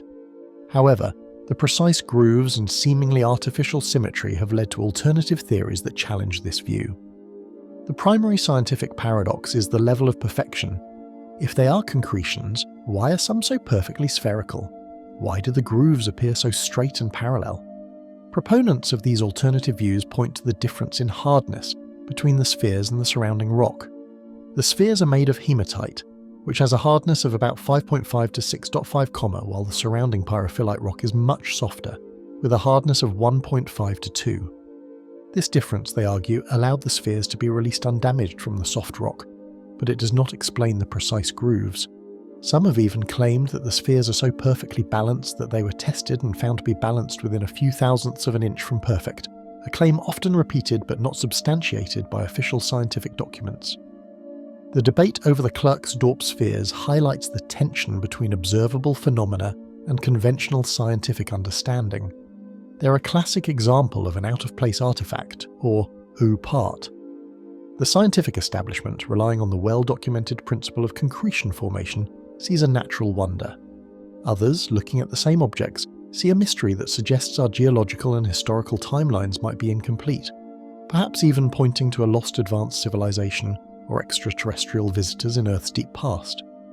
The spheres are now housed in the Klerksdorp Museum, where they continue to be a source of fascination. The ongoing research and unanswered questions are less about new scientific studies and more about a battle of interpretations. They represent a simple object that forces a difficult question. When we see something that looks manufactured but it comes from a time when manufacturing was impossible, do we trust our eyes or our science? The spheres sit silently, their polished surfaces reflecting a mystery billions of years in the making, a puzzle that may ultimately be solved not by finding new answers, but by understanding the incredible artistry of natural geological processes. The sanxingdui masks. In the spring of 1986, a group of brickworkers were digging for clay in a field in China's Sichuan province, a region known for its fertile soil. Their shovels, as they had countless times before, bit into the earth. But this time, they struck something far harder than clay. What they unearthed was not a rock, but something that gleamed with an unnatural greenish light. It was bronze. The workers, realizing the potential significance, alerted the authorities. What followed was one of the most electrifying archaeological discoveries of the 20th century. Archaeologists descended on the site, known as sanxingdui, and began a systematic excavation that would reveal two large sacrificial pits filled with thousands of artifacts made of bronze, gold, jade, and ivory. The moment of discovery was one of pure, unadulterated shock. The objects they pulled from the earth were unlike anything ever seen before in China or anywhere else in the world. The civilization that created these artifacts was a complete mystery. The sanxingdui culture flourished from about 1700 to 1100 BC, around the same time as the Shang dynasty, which was long considered the sole cradle of Chinese civilization in the Yellow River Valley. The Shang left behind a clear historical record: bronze vessels with inscriptions, oracle bones, and art featuring recognizable human forms and animal motifs. The sanxingdui artifacts, by contrast, were bizarre and alien. The most iconic finds were the large bronze masks. Some were life-sized, but others were colossal, far too large for a human to wear. They had angular, exaggerated features with oversized, protruding eyes, some shaped like daggers, and large, stern mouths. There were towering statues of stylized human figures, one standing over 2.6 meters tall on a pedestal. Some faces were covered in delicate gold foil. This was not the artistic language of the Shang. It was something entirely new and previously unknown. This contrast between the sanxingdui artifacts and the known capabilities and aesthetics of contemporary Chinese civilizations is the core of the cultural puzzle. The Shang art was grounded in a recognizable, if stylized, reality. Sanxingdui art was abstract, supernatural, and focused on the otherworldly. The masks, with their supernatural eyes, are thought to represent gods or deified ancestors. The protruding eyes and large ears may symbolize an all-seeing, all-hearing deity. This suggests a spiritual world that was vastly different from that of the Shang, one that placed a greater emphasis on communing with powerful, non-human entities. The culture that created them possessed incredibly advanced bronze casting technology, using techniques that allowed them to create much larger and more complex objects than the Shang. They were clearly a sophisticated and powerful society, a peer to the Shang dynasty, not a backward outlier. Exploring what the masks suggest about lost knowledge and belief systems is both fascinating and frustrating. The sheer scale and grandeur of the artifacts indicate a highly stratified society, with a powerful priestly or royal class capable of commanding immense labour and artistic skill. The fact that all these objects were deliberately broken, burned, and buried in 2 large pits suggests a massive ritualistic act of destruction. Was it an act of renunciation before abandoning a city? A ritual to deconsecrate old religious icons? The purpose remains a profound mystery. The masks and statues are not just art, they are the physical evidence of a lost kingdom with its own unique identity, a kingdom that existed for centuries and then vanished without a trace from the historical record. The broader questions about ancient wisdom raised by sanxingdui are fundamental to our understanding of Chinese history. The discovery forced a dramatic shift, proving that the Yellow River Valley was not the only source of advanced culture in ancient China.